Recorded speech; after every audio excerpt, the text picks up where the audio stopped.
Morning, Mikel. Hello. Just wondering what the mood's been like in the squad since Wednesday's draw with Southampton. Well, we had the disappointment of not winning the game, but at the same time, I think the players realized that with the difficulty of playing 35 minutes with 10 men, a draw probably was a result that we had to take, and they could see some positives as well on the resilience and the attitude that they showed to hang on that result. So Everton on Saturday, they're coming into this having beaten Chelsea and Leicester in the past week. So they're going to be full of confidence. How tough's this game going to be? It's always very tough to go to Goodison. I played there. I know them really well. And the teams are in two different moments, but we are preparing the game to go there and beat them because we need a result. What are your memories of your time at Everton? Magnificent. I have 7 incredible years. They treated me incredibly well. We were very successful for the team and the resources that we had in the moment. And I still have a lot of love, admiration, and friends over there because I'm grateful. They treat me really, really well, and I really enjoyed being part of that family. Just finally, your 1-year anniversary on Sunday as Arsenal manager. How do you reflect on this past year? Well, I think it's been one of the most challenging years of the club's history for many, many different reasons. I think that we have made a lot of progress and we have implemented a lot of positive things that have worked really, really well. We have gone through structural changes all across the club that obviously has shaken the club big time. I would say the highlights of that year is the 2 trophies that we have won together. And the most disappointing thing is that we haven't had our fans with us to take us through this difficult moment. And I think it could have been a really, really positive year. But the reason forming the Premier League is taking the gloss of what we've done in a calendar year. But we have to accept that the Premier League form in recent weeks is not been good enough for this football club. Thanks very much, Mikel. Good luck on Saturday. Thank you. Thanks, Faye. Gail from Sky. Mikel, it was your first big kind of job in management. You know, how tough has it been on you? Is the job more difficult than you thought it would be? Well, I know and I realize how difficult a job is in normal conditions. When you get to a club that has to go through what we've been through in a year, and on top of that, you have a pandemic that is affecting the whole industry and the way that you can even leave your profession and do what you are able to do normally, it's even more challenging. But it's what we have. At the same time, I'm telling you that I love what I do. I feel so lucky and privileged to represent this football club. And these are circumstances and contexts that in this moment are what they are. And we have to face them because there is no other choice. You talked about playing 35 minutes again with 10 men. That's 3 red cards in the last 5 games, isn't it? What are you doing to work with your players? Because clearly you're not going to be able to win games, are you, with 10 men? Well, I said the other day, I think we have 7 red cards now since I joined, 2 disciplinary and the rest they've been for different actions. The last one with Gavi is at 22 years old, that is settling in the Premier League, don't forget that. And there were 2 very different actions, but obviously that's in this moment we cannot afford because the Premier League level is too high and the margins for us at the moment are too small to win or lose football matches. And just finally from me, concussion subs, you saw sort of close up, didn't you, a few weeks ago, David Luiz, you know, how important it could be.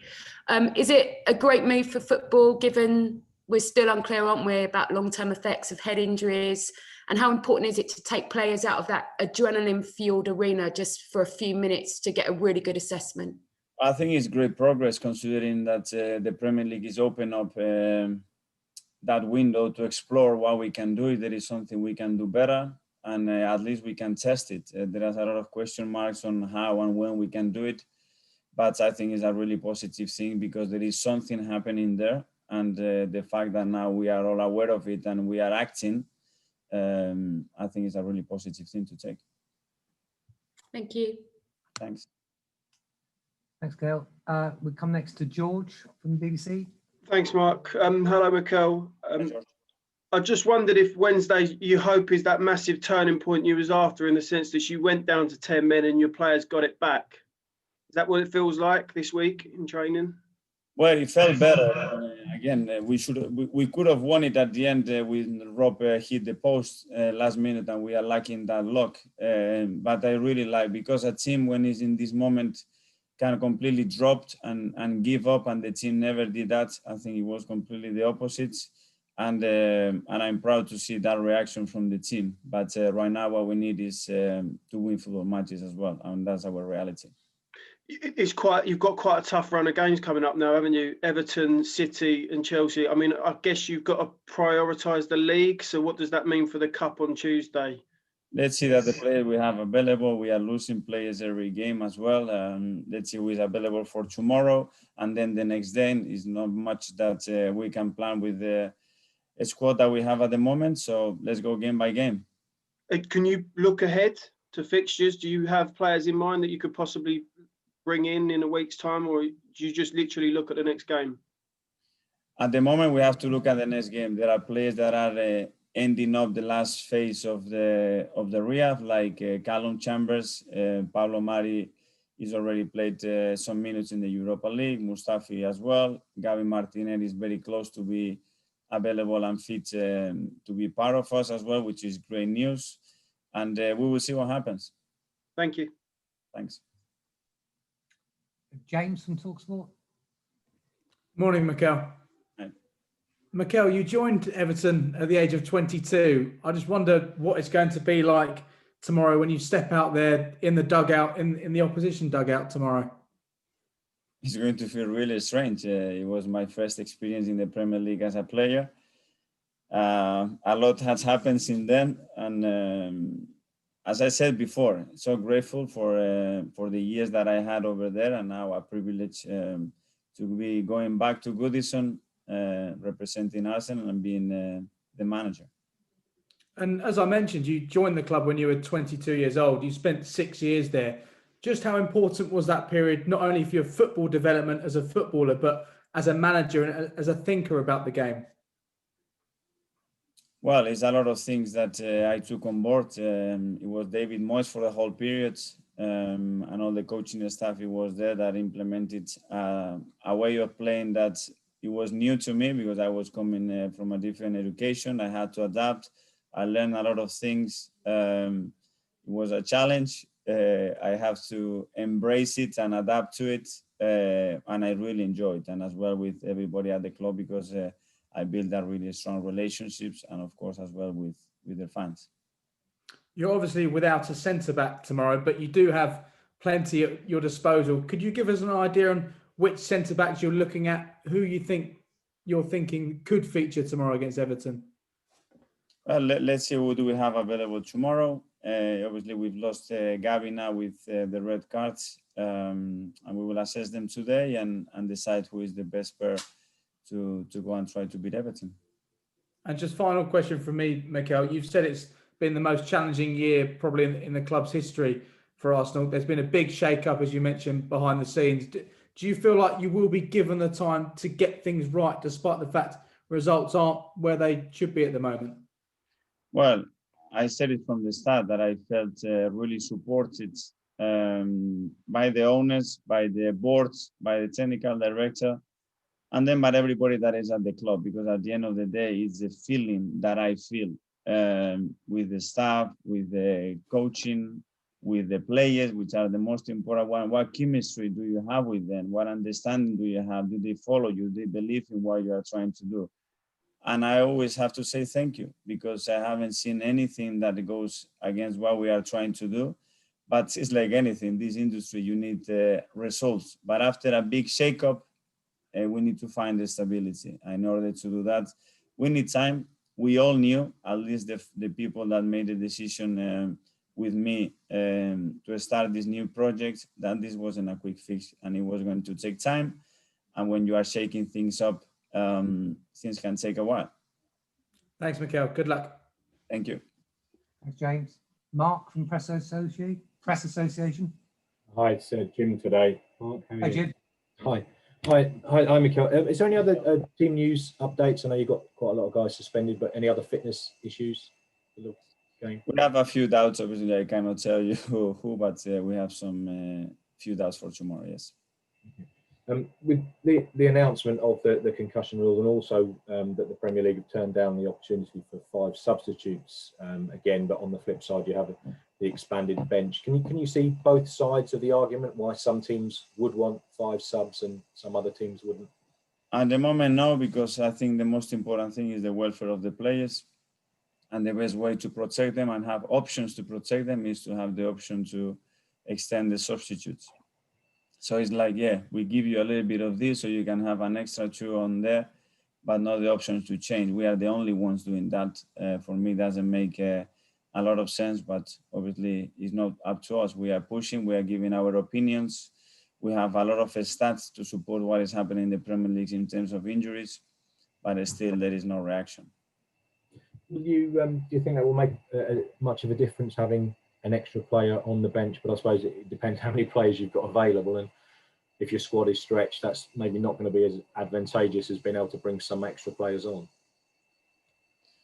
Well, I think it's a positive thing to have an extra 2 players on the bench because you want everybody to be involved. Again, we are in a very special circumstances when the players are coming training, home training or match, and nothing else. So if they can participate, they can be part of the squad, they can travel with us, they can feel part of what we're doing, is much better than having people at home just feeling that we don't count on them, we don't trust them. So that's, in my opinion, a really positive thing to add. Just on Everton, Mikel, was there ever any thoughts or perhaps an opportunity to look at coaching at Everton before you made the decision to move with Manchester City and then Arsenal? It was part of some conversations, but I decided to take my route on that moment. Was there? Do you kind of have to take?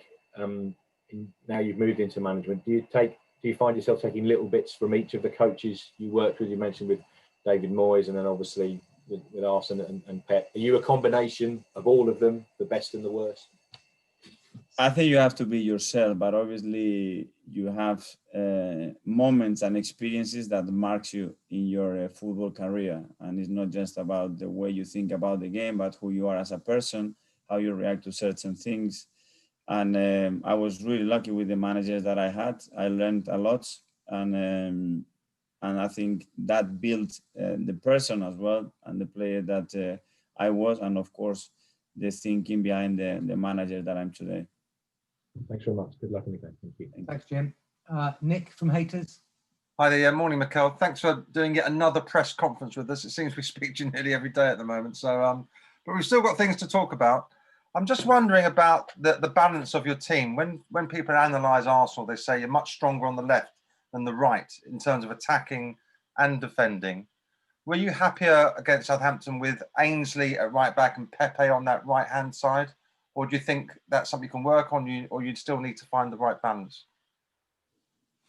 Well, there is a lot of things to discuss there.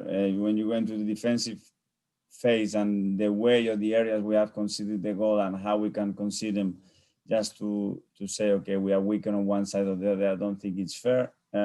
Attacking wise, for some connections, some relationships that we have in the pitch, we tend to be a little bit more efficient in some areas, but the reality is that we have to change personnel a lot for different reasons, suspensions, injuries that we have. So to find that cohesion and balance with 2 sides is very difficult. And I think if you compare any team in the Premier League, you will find some unbalances of areas where they are more dangerous, or runs in behind that they put here, or goals that come more from one side or the other. It's something common. Did Ainsley do enough to keep his place, or does Hector Bellerin come straight back in after his suspension? Ainsley, I think he had a good game. I think he's evolving really good. I think he's made in this year a a big progress, and I think it's in a much better place than what it was a year ago, and he needs to keep doing what he's doing. So you wouldn't tell me if he was going to play anyway, would you? Okay, No, just a quick word on Gabby Martinelli. He's playing again for the under-23s tonight. What can he add to the squad once he's available to you again? Gabi is pure of enthusiasm, energy, belief, charisma, and goals. And this is him. He's around the training ground, he's around a training session, and the energy is different because he goes 100 miles an hour. He's got this passion, his way of playing, and he's a threat. He's a player that we've been missing because he brings something special to the team. He's contagious with his attitude, and I think it's going to be a big boost when we have him. Good stuff. Okay, thanks. Best of luck for the weekend. Thank you. Thanks, Nick. Right, we just do a split for 10:30.